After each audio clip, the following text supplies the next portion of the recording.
The biggest constraint is for so many people, and the number of companies too, is fear of failure. You cannot fear failure. In fact, failure is sometimes the biggest learning you will have. Hey, welcome back to the WITS podcast. We are here at episode 16, and we've got an interesting, wicked conversation today with CEO Jeff Rosin from Rosin Executive Search, one of North America's foremost search professionals. This guy's been around for a long time.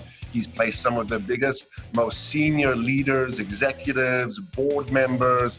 This dude is the dude we got to listen to. He is going to help us understand exactly what we need to do to become marketable, what we're going to have to do to be successful after COVID when it comes down to recruitment or taking on certain positions. And if you're an organization trying to make some decisions around employment and hiring and, best practices, this is definitely an episode you want to listen to. So I want to kick off with the question of, right now we have a lot of people living in fear. This pandemic, this crisis, even the words pandemic and crisis just instill fear and anxiety. You have companies laying people off right now.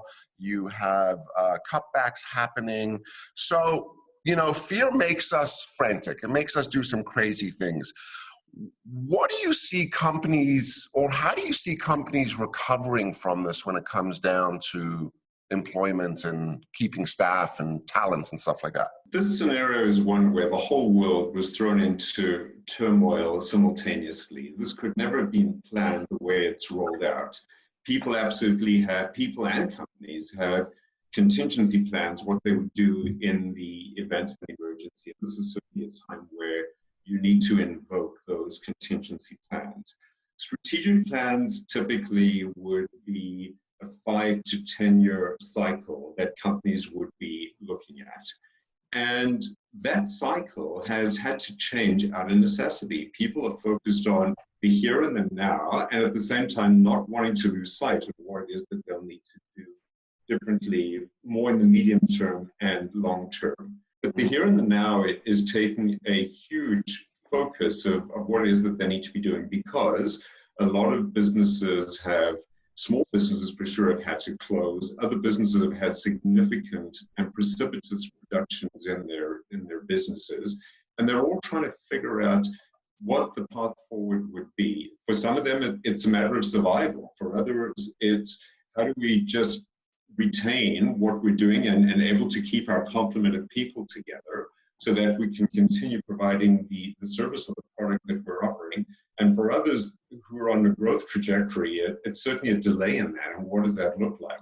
So it does require very much of a focus on both the short term as well as the long term, and not losing sight of who they are. I think that's the most critical thing. It's what the values are that define that organization and how they can stay true to those values while at the same time dealing with the situation.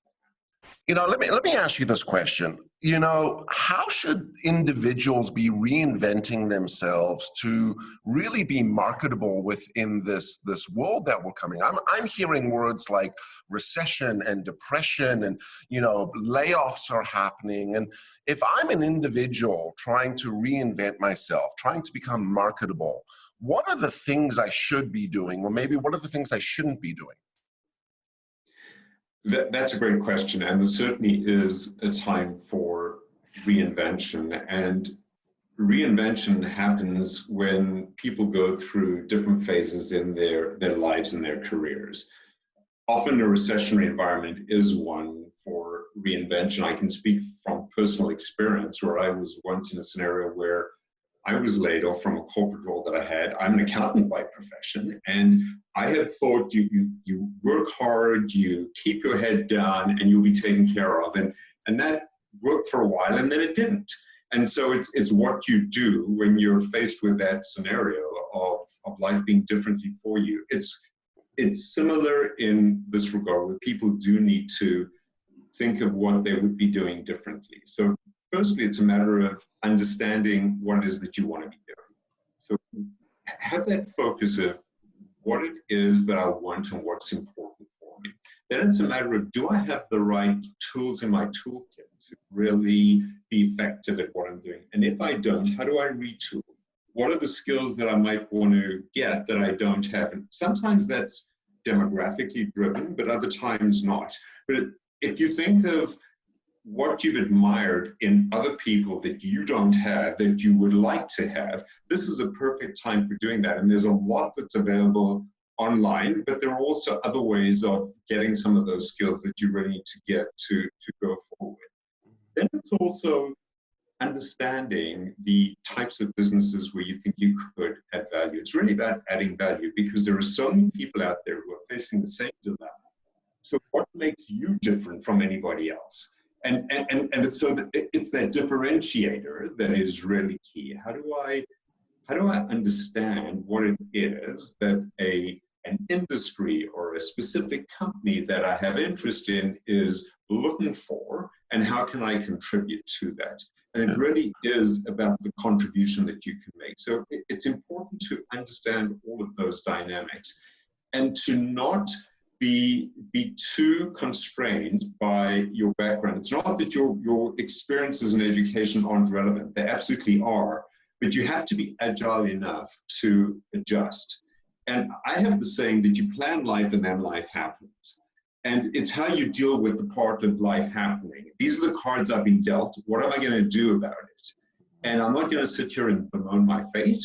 It's really a matter of, yes, going through some of those hard knocks. And by the way, I'm not alone because everybody's going through it as well. And figuring out what I'm going to do and what I'm going to do differently that will stand out and make a difference. What are the skills and tools people should be learning? I mean, how do they sort of retool themselves? So, you said something earlier where you're like, yeah, the good old days of showing up early, putting in a hard day's work, grinding, you hear a lot of people talk about, like Gary Vee, they'll talk about like hustling, like you always got to hustle. But what do you think employers are going to be looking for in employees or team members post-COVID? What are the skills they're looking for? Is it the traditional stuff, or are we looking at things like people leveling up on things like crisis management, stress management, emotional intelligence? Talk to me a little bit about what you see happening out there, or what's going to be attractive for employers.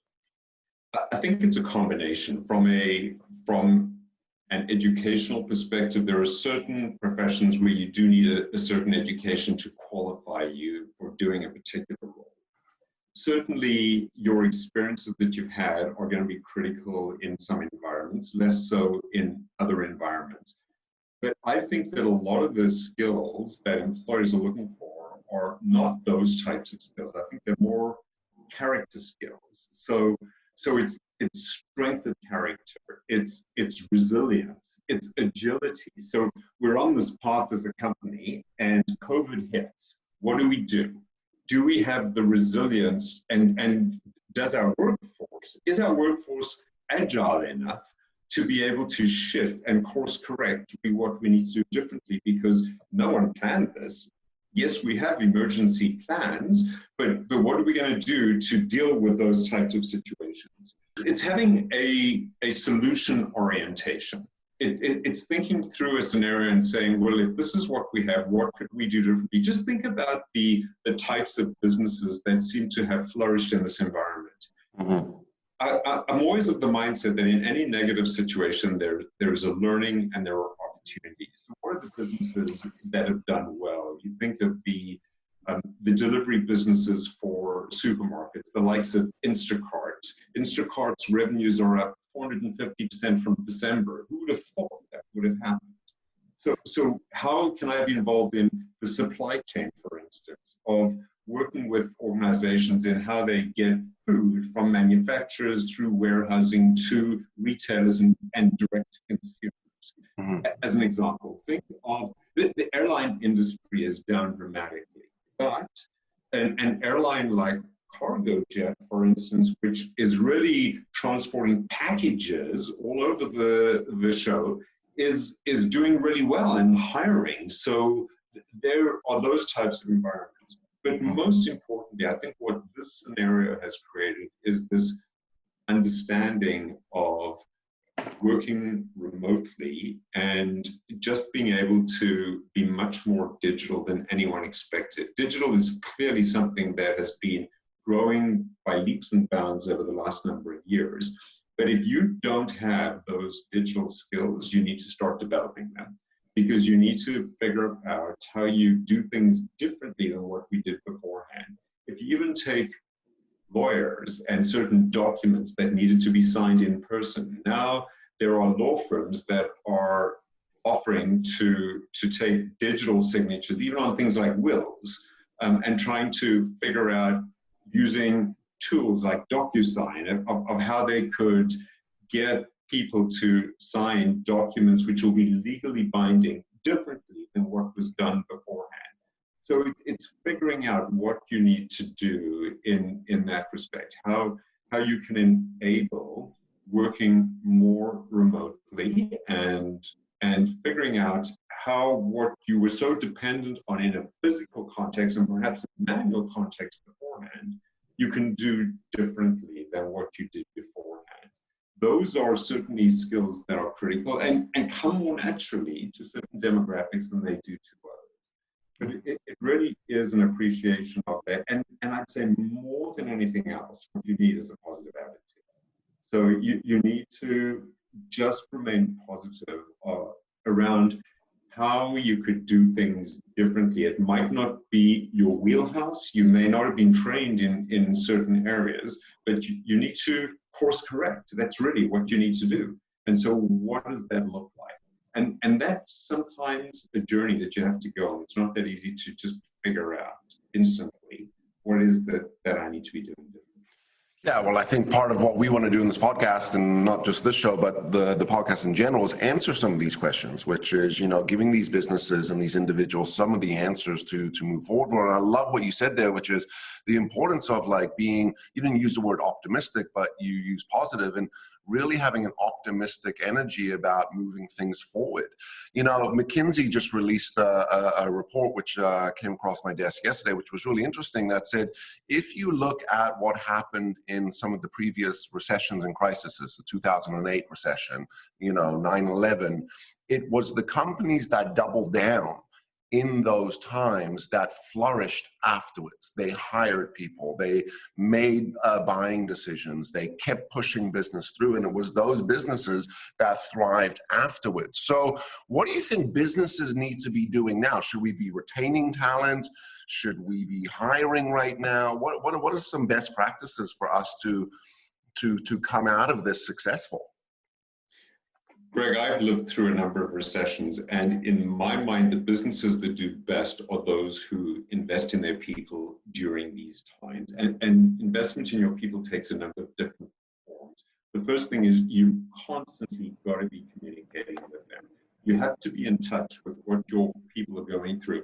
One of my biggest concerns about going through this environment is just the mental state of everybody and how people are coping with something that is totally unprecedented in their lifetimes, and how they will deal with this going forward, and the long-term ramifications of what we're all going through.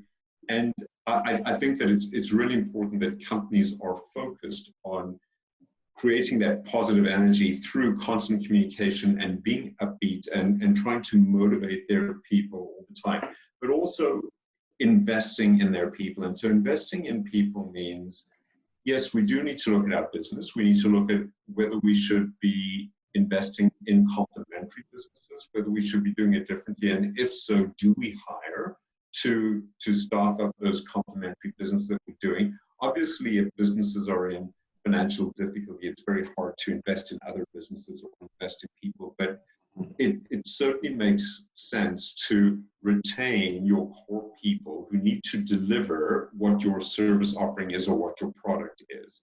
So you need to be doing that. And it is an opportunity to upgrade your talent pool as well, because there are a lot of people who are available that otherwise may not have been available just by virtue of circumstance.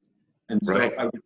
I would say selectively look at upgrading that talent. Again, bearing in mind the whole investment methodology and scenario. For me, when I use the term investment, I think of it around it's embedded in a risk philosophy. you still need to be doing a risk assessment, but I think the way you assess risk is different in this kind of environment than it would be in a very different environment where everyone's going through huge growth and we're in a bull market and so on. I think it really requires you to still be cautious around that risk assessment, but to be looking at it differently. So what are some of the things that we should be looking at when you say risk assessment? So, what are the factors or the variables I should be considering? Well, it's whether something, how germane something is to your business versus how opportunistic it might be to be doing something differently. And is branching out into something differently really going to make a huge difference to who we are as a company, what we're doing, or whether it's really going to just be marginal in terms of what it is that we're doing.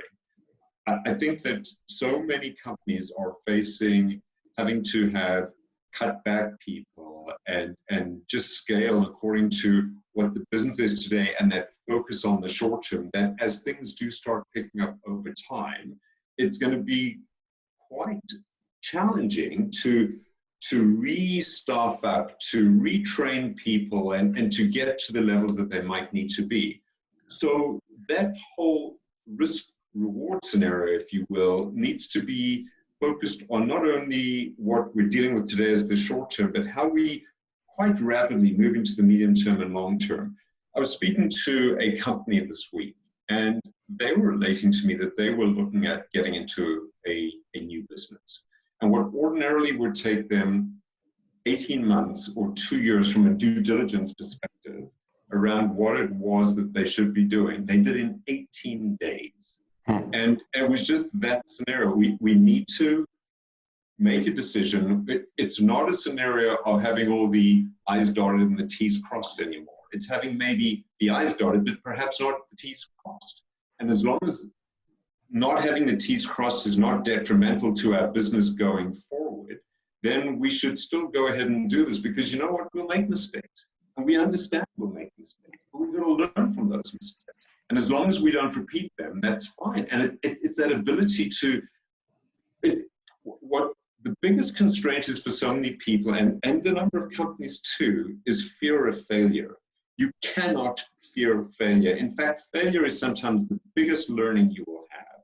And so go out there, try some things. As long as you can course correct, if things go wrong, then that's okay. But you've got to be willing to make mistakes, learn from those mistakes, and move forward. And I think that's what's going to be different going forward coming out of this. Companies have had to make decisions without having all the information at their fingertips around what it is that they're going to have to be doing going forward. And some of it will work and some won't work. And they'll just have to be agile enough in dealing with that.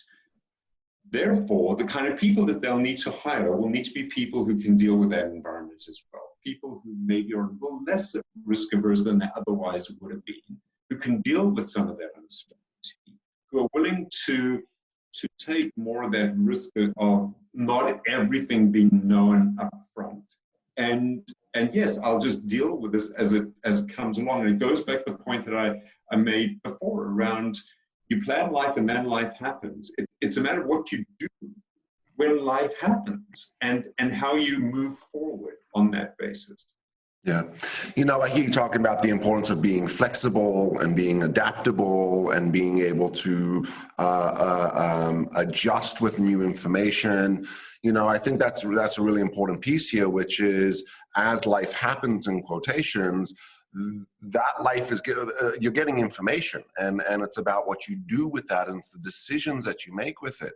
I also heard, you didn't use these words, but I'll paraphrase, which is the importance of getting back to your entrepreneurial roots, which is, if you look at entrepreneurs, we are risk takers. We are a little bit of fly by the seat of our pants, and we'll throw caution to the wind and make some moves. And yes, we want to be intelligent and rational, and we want to think about things like fallout and consequence and the outcome to this. But at the end of the day, we are living in abnormal times right now. So doing things differently, like maybe doubling down right now, making those hiring decisions, bringing in that talent, making those sort of investment decisions as a business is what's going to see us through. What do you think? And I asked you this earlier, and I'm just going to sort of, ask it again in a different way. But what do people need to do to stand above competition? What's going to allow them to sort of rise above the rest? Well, again, I do think it's the ability to demonstrate that you can add value differently than others who are like you. And some of that is by virtue of experiences that you've had. Some of it, quite frankly, is attitude, the can-do attitude, and the way you think about what could be done differently, and how you could be a catalyst to that environment and what the company is doing. So for sure, anyone looking at making a career change should do their homework around what the company is all about and how they could add value differently, because that's what they need to demonstrate to differentiate from all the other competitors who are looking at that same role and what they need to be doing there. Part of the decision for someone doing it, though, in addition to the skills, is your own personal financial situation. You need to assess that everybody's financial situation is different. If you're highly leveraged, if you have a young family, for instance, if you've got a large mortgage and all these things to consider, then it might impact that decision that you might make. And so you really need to assess your entire environment. But I'll tell you that in a situation like the one we're faced with right now, if we've saved for that rainy day, it's pretty stormy out there right now. And so you may need to invoke that rainy day little umbrella that you had and just get at it to do the things that you want to do. Because if you're looking at another role, you certainly are going to face some uncertainty, and you need to know, you need a contingency plan that if that doesn't work out, I can do something differently, and this is what that might look like. And I have a little bit saved up, and maybe I'll have to dive into my savings or my RRSPs if I need to, or whatever it is that I need to do to enable me to pursue that path of what I want to do. It goes back to that risk-reward scenario. Are you willing to take that risk? Do you have the skill set that will enable you to make a viable contribution? And is the upside better than the downside? And if it is, then if you're not that risk averse, then you should go for it. All right, this is an interesting one, and this just might be more of your opinion versus advice. But I'm hearing a lot of people say things like they've taken on 2, 3, 4 additional roles because of companies doing layoffs and stuff like that. And they are maxed out, and should they be asking for a raise? Right? And what's your thought about that? I mean, is this the time people should be saying, hey, I'm doing more, I want more? Or is this the time for people to just show up and contribute? I think that this time, this environment in which we find ourselves is not just about us. It's not about me and what I'm earning and my career trajectory. This is a time to give back as well. And those of us who are fortunate enough to still be working should think of it in terms of how we give back. I do not think that this is the time to be asking for a raise. I think we're fortunate if we still have a job. When you just look at how many people don't have jobs. This is my own philosophy. You ask for my opinion, this is my opinion. Yeah. If I am healthy and my family is well and I have a job and I can focus on what I need to be doing and how I can contribute. Oh, and by the way, how I can help those who don't, that's what I should be doing. And I think it's highly insensitive to be requesting a raise at this time. There will be times where you can ask for that raise, and companies don't lose sight of those who contributed during difficult times, but this is not the time to be doing it. Yeah, no, that's my feeling as well. And, I stand for, or one of my values is being able to contribute to other people's success. Your actions and your decisions create a ripple effect, and that ripple effect either is forwarding or it is destructive. And I always try to think about how my ripple effect is going to contribute to other success. And I like what you said there, which is bluntly, you know what, now's not the time. And I think, in the whole entitled sort of generation, and I'm not making that a millennial thing. I think regardless of your age, we as people have become quite entitled. We expect things. It becomes one of these things that, hey, I showed up and now it should be. So I like that, man. I agree with that. So here's an interesting one. What if someone was going to start a business right now? I mean, what are you seeing out there? What would be some good businesses? You mentioned things like grocery delivery, right? What trends do you see coming up? What businesses do you see popping up? I think any business that can cater to the population being able to operate in a virtual environment remotely would definitely be worthwhile. Business as normal as we knew it a few months ago is never coming back that way again. There'll be a redefinition of what business as normal will be.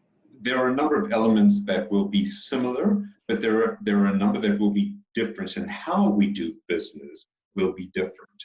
So it's figuring out the how we do business differently that will create that opportunity for people. And so it's really even when you think of the medical profession and the technology companies that are focusing on how you can track when people have contacted the virus and who they've been in close proximity with, it's scenarios like that. It's anything digitally related, how I can deliver my product or service differently, digitally, quicker, with less personal contact. All of that is going to take a much greater relevance going forward. And it's staying relevant. What is it that I need to do differently that will stand me in good stead or stand society in good stead for time to come? Because things will definitely be operating differently. So we're not going anywhere with this virtual world. This virtual world is actually going to become more and more and more, call it the norm and the regular. I mean, I'm in a training business, right? I mean, we are used to putting people in a room together and delivering a session to them for days upon end. And I'll tell you, if this didn't happen, I wouldn't have gone virtual, because I was a traditionalist when it came down to training. I was like, no, you need people in the room. It's the only way to do it, et cetera, et cetera. And what I've actually discovered through this crisis, which forced us to go virtual, forced us to start to be able to deliver online and stuff.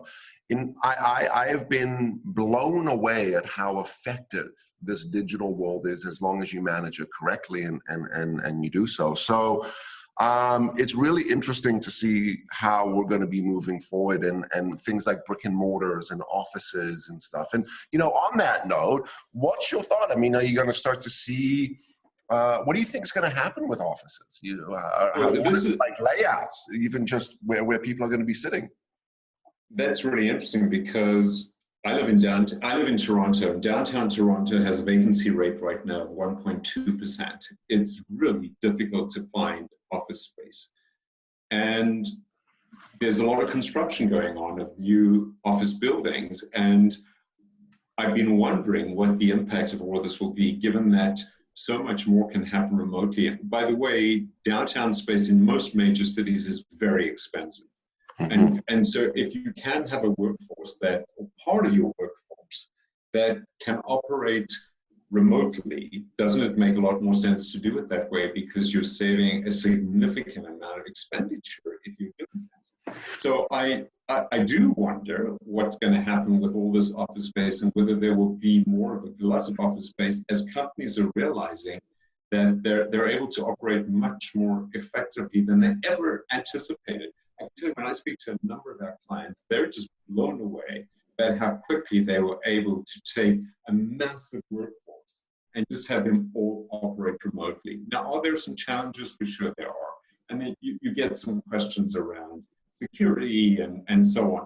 But it's by and large very, very effective. In certain businesses, there'll be no substitute for the in-person interaction. That will always be there, and it'll certainly be a preferred method of doing business in a number of different businesses. But in many others, they'll figure out that they can be just as effective by operating more virtually, and I think that is going to be a change going forward. And it will impact office configurations too, to your point. I think people will, and companies will realize that the way they've configured their offices may need to change out of necessity because they just don't need to operate that way anymore. I even think there might just be a blend of both, which is there is a remote workforce that is working, but people have a landing like a sort of hoteling sort of environment where they could all go in and just plug in. So this is an interesting one. Automation, artificial intelligence, robots, right? Particularly in things like the manufacturing industry. I mean, one of the biggest costs in the manufacturing environments is labor, right?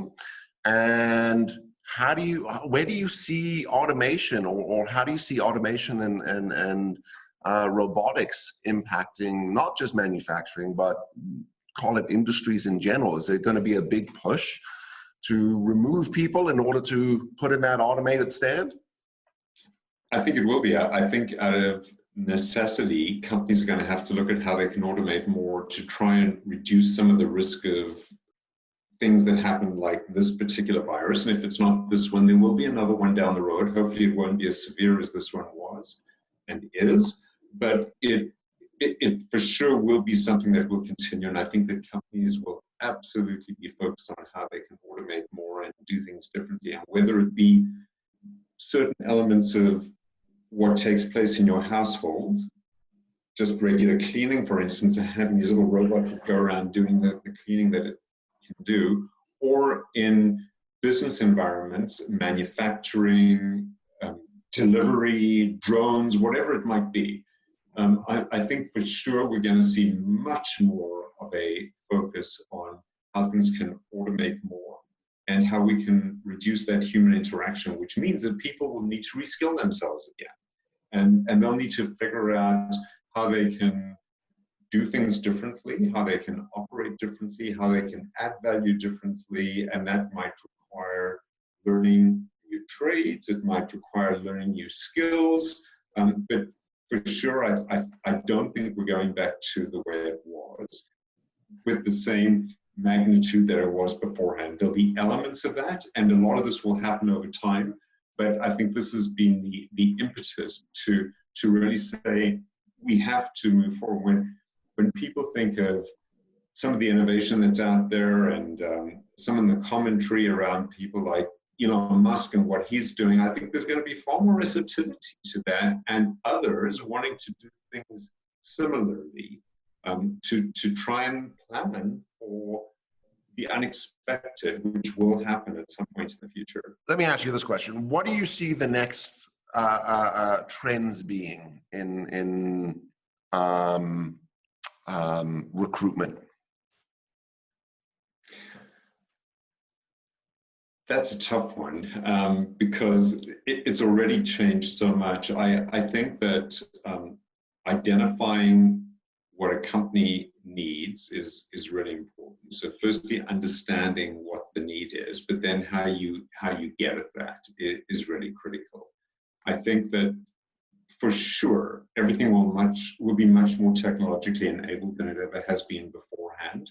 So figuring out what some of those technology tools might be, whether it's what you mentioned beforehand around AI and how we get at people and knowing who can really step in quickly and make a difference to our business and what it is that we're trying to deliver on in a timely fashion will be really important. I think we'll see more of the evolution of some of those tools that are out there that will enable companies to get at people. But what I think will start happening too is that there will be much more of a focus on this fit with the company. And how that is done, I'm not sure, other than through human intervention, but I'm not the most creative person, but I can build on others' creativity. And I think that there will be mechanisms for making that much more enabled through technology as well than what it is today. What should people be doing with their social profiles? And we can start with LinkedIn. I mean, are there best practices for what people should be putting on their LinkedIn? You know, as we were talking earlier, it's one of the first places people will go and look to see who you are. Now that we're living in this world of really personal connection because we are working from home and we're Zooming with each other's families and dogs and stuff, you know, is it important to now start to align everything on social, your Facebook, your Instagram, your LinkedIn, or should we still sort of be keeping those things separate? I don't know that they need to be kept separately, but I do think that you need to be consistent and professional in everything that you do. So I would never put anything on LinkedIn that could come back and bite me in the butt, so to speak, because it was inappropriate that it was put on there. It's a very, very effective tool, and a large percentage of the population globally uses it. And so you need to be cognizant of the fact that anything that you put on LinkedIn is out there publicly, no different than other social media.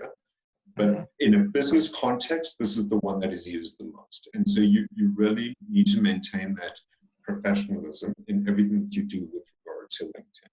And yes, you should be posting information and putting some of your requisite experiences on there, because there are more and more companies that are definitely utilizing it and invoking LinkedIn as a first step in finding people whom they think could make a contribution to their organizations. And as companies are going to be very cost sensitive over the next little while as they come out of this scenario, and who knows how long the impact of this will be felt financially, they will be relying more on their own resources to find those really talented people. For me, it's not a scenario of, I did this, I had this role, and this is what my responsibilities were. It should be more accomplishment oriented. It's to enable the reader to want to read more. The rough rule of thumb is that when someone's looking at a resume, there's about 18 to 20 seconds spent looking at a resume. It would be no different than LinkedIn. So how do I entice that reader to read more? Is it in my profile that I have before they start reading where I worked and what I did? And in terms of where I worked and what I did, if I have a certain role, there's an expectation that a CFO deals with these types of things. They want to know that you did these responsibilities as a CFO. They want to know the impact that you had as a CFO. What did I do that really made a difference? Everything is about added value. I'm so values driven in the way I look at life and the way I look at business. I think it's all about how I add value. It's trying to let the reader understand who I am without even having to have a conversation with me. So that when we do have that first conversation, it's a whole different dialogue. So what I heard you say there is we got to actually look at changing our LinkedIn profile from this transactional, these were my job duties, into here's how I spent my time, here's what I focused on, here's what I accomplished, here's why I did that, here's what I believe. So if I am that CFO, I would speak about some of the decisions and the things I've done for the organization with my time being there, because it's assumed that I know how to use certain things like call it QuickBooks, and I've got my accreditation and all that kind of stuff, right? Okay, cool. So Jeff, I mean, look, this has been really interesting, and I think it's a really hot topic right now, because the big question comes down to is what are we going to do to, you know, be really marketable and successful within our careers after COVID. And there's two factors to consider here, the company and the individual. And I think what we've done today is we've answered a little bit of these questions, which I think is great. And I really just appreciate your time being here, because I know you're a busy guy and I know you've got lots going on. And we wanted to get some of your expertise shared to the audience. So thank you, my man. Thank you, Greg. If I could just say in closing that I think that one of the challenges that a lot of people have is that they do a bit too much navel gazing, and they get really caught up in the here and now. And the here and now is quite negative right now, given what we're going through. And negativity breeds other negativity. And by contrast, positivity breeds great positivity.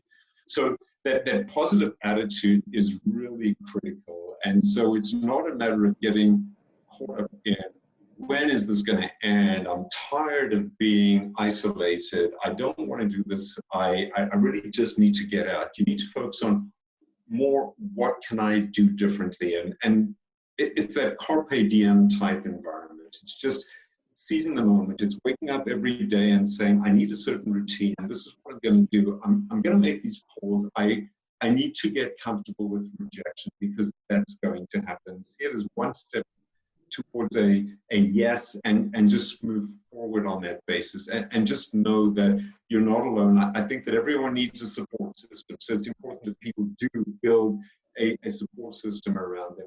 It's a journey. You've got to buckle up. You're going to have speed bumps along the way, and hopefully we'll all look in the rearview mirror in the not too distant future, and this will just be a distant blur.